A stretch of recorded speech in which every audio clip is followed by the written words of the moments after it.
My name is Tracey and I am unapologetically Canadian.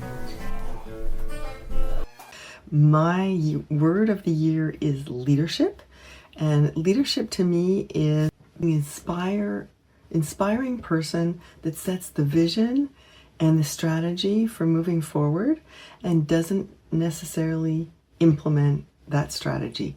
And so I'm going to be working on stepping back from a lot of the implementation that I'm doing both in the co-op and in my own projects, and I'm going to be basically focusing on the impact that I'm making as a creator personally, and the impact that I'm making in creating a nonprofit co-op that really works, and a nonprofit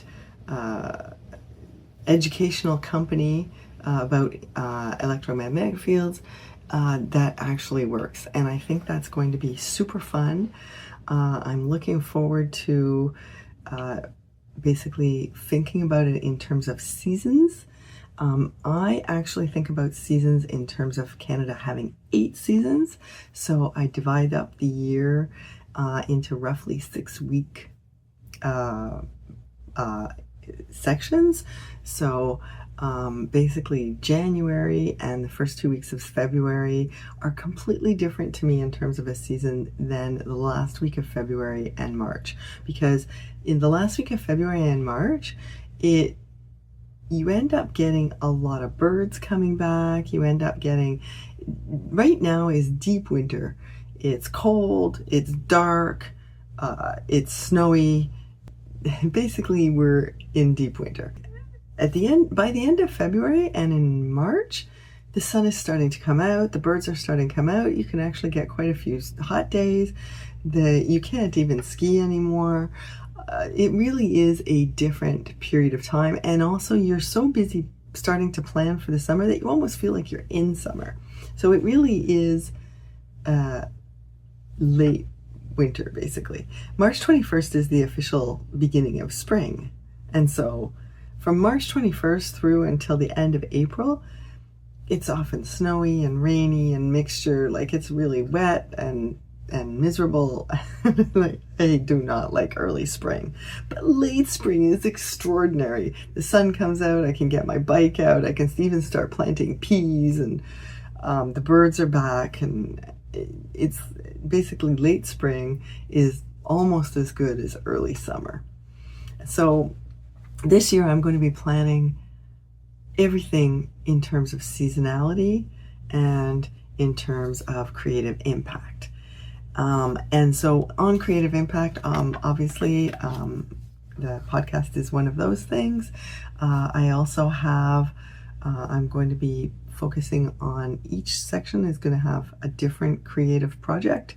So right now I'm focusing on genealogy workshops. I have one to give at the end of this month, and I want to have the ones that I've given before in so that you can actually get them online and follow them, because I think it's really important to share.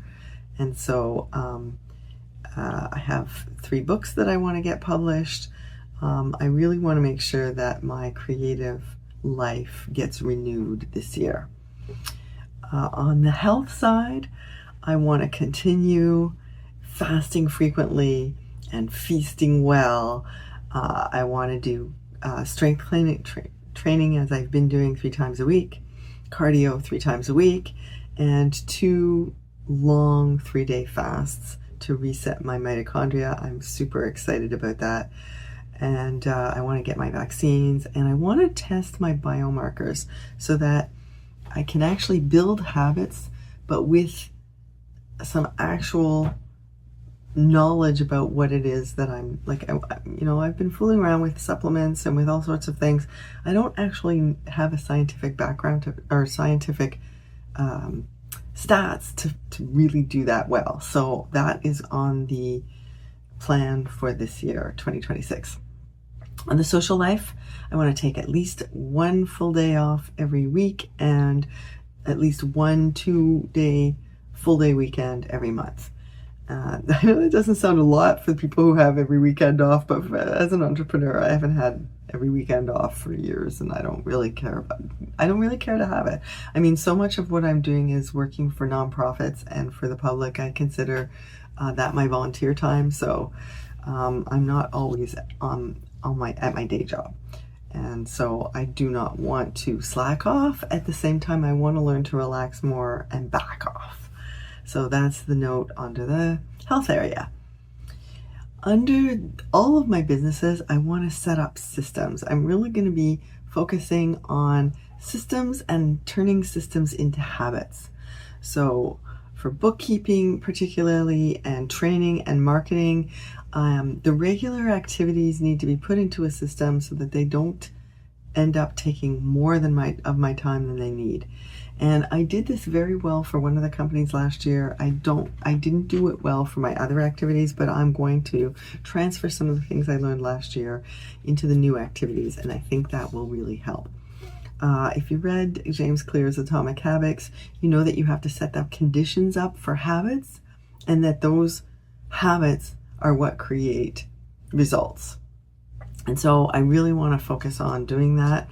And of course, that means setting up KPIs for all of the activities.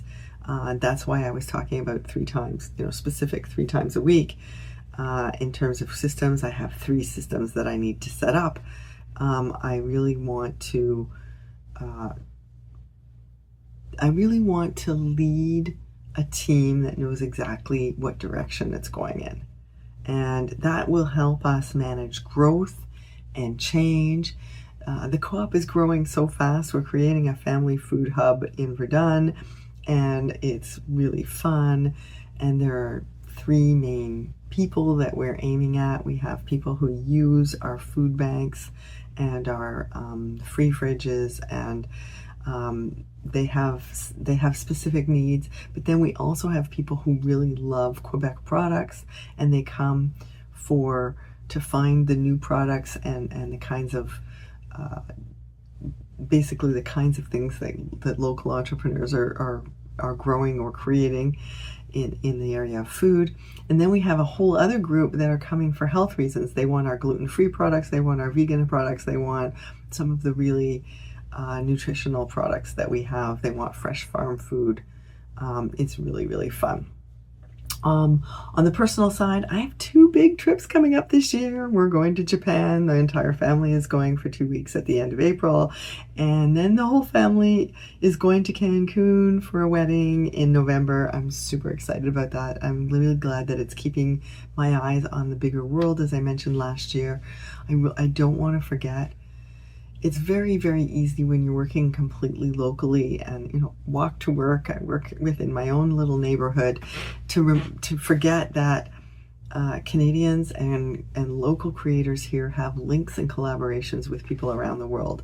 I also want to keep building the collaboration with the Kenyans. I feel like they are new friends in my life, and I want to keep building our relationship somehow with them. I haven't actually come up with the plan of what I want to create in that area, but that's definitely going to be something that I want to happen. On the relationship side, I'm super happy. My husband and I have been married for more than 30 years now. It's like mind-blowing to me that we can create a partnership that's so deep and so long-standing. And obviously, I want to keep building on that with him. He's really the most wonderful person ever. And I think that I'm so lucky to have him in my life, and I want to keep building that. I also have 2 amazing children who are now adults, and continuing a wonderful family life with them is cool. We've got some sister trips coming up too. Like the Japan trip includes my sisters, but we're also doing a spa day together with my aunt. And it's just been, building the relationships with the family has been super, super important. So those are my directions for the coming year. I don't know what your directions are, but I'd love to hear about it. Do you have a specific way that you do your planning? Do you have, I created 2 new tools. Well, I've recommitted to 2 tools to make this planning and to make my goals set in front of me. One is I'm doing the 5-minute journal again. At the beginning of the day, I talk about my 3 things that I'm grateful for. At the end of the day, I talk about 3 things that went well. And this is my attempt to make sure that my brain does not go into the negative, looking at the negative side and having all of the problems that you're trying to solve be top of mind all the time, instead of the things that you've accomplished or the things that you're proud of or the things that you're grateful for or the people that you love. I think that's really good. I'm super happy that I've instituted that, and I know that it'll make a difference, because when I was doing it regularly, it did make a difference. I've also, there's a habit tracker where you count, you put the number of times you want to do for 5 big goals that month, and then you count in the month with a check mark the days that you actually do those things. And so I've actually implemented that as well. And that is super cool, because it keeps in front of you your goals on a very visceral level. It's both of them are handwritten. They don't have anything to do with technology. I'm keeping, my calendar is super important. So I'm actually moving, and I'm also I just put up a wall calendar. And those 2 things, I actually made a mistake on my wall calendar. I set it up the way that I use my calendar in my phone. And I put all of the tasks in and when I would do them. And that was actually a mistake. It took away the big picture view that I want to have. And so for February, I'm going to I'm going to change the rest of January to put the big goals in, and then the little time periods just as blocks of time, and not actually put what I'm going to do in those blocks of time, because I want to keep the big picture there. I am a creator, and so I'm really inspired by Layla and Alex Hormozy's version of the maker versus manager time, basically setting up your week. And if you're a maker, you set up your week to have big 4-hour blocks of time to actually make something. And if you're a manager, you set up your time with lots of meetings, but both parties have certain time setting aside for makeup time. Like basically, so you can actually, managers have a full day, for example, to make something. Makers have a full day set aside for all of the meetings that they have to attend. I am going to try and implement that. I think it's a brilliant system. And if I can make that work, I know that I'll get more created in 2016 or in 2026. Let's go back 10 years. Anyway, in 2026 than I did in 2025. And so I'm super excited about that as well. The other person that I've been super inspired by is Joanna Penn. She is a UK writer who sets up her time in big, like she's always talking about very big projects. Like right now she's doing a master's at university, and and she's very good about strategizing about how to make a creative business as a solopreneur. And so I hadn't listened to her podcast in a while, and I think that was a mistake. I'm really happy to get back into podcasting and have some of my mentors inspire me again.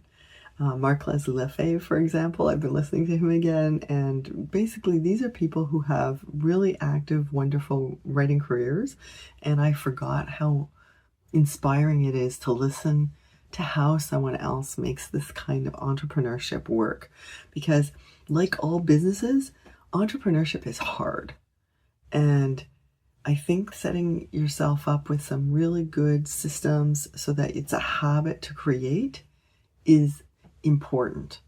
And so that's what I'm doing in 2026. Let me know what you're doing. I'd love to hear about it. Thank you for listening to Unapologetically Canadian.